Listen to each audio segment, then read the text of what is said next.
Samantala, ilang magsing-irog pinili ng mag-date ngayong bisperas ng Valentine's Day. Silipin sa report.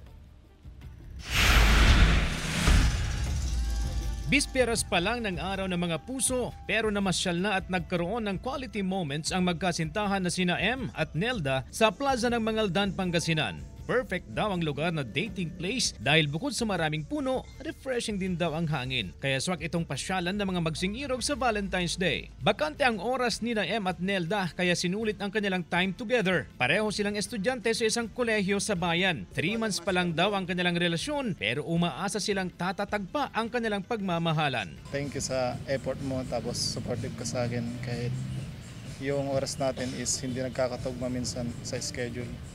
Tapos nag-aaway pinsan, pero okay pa rin. Enjoy lang. Tapos mag-aral ka mabuti. Alagaan mo na yung sarili mo and bago ako or bago sa relationship natin, unahin mo na yung family mo, friends, and then syempre yung pangarap mo. Kampante raw ang mga nagpupunta sa plaza kaya walang problema sa kanilang seguridad.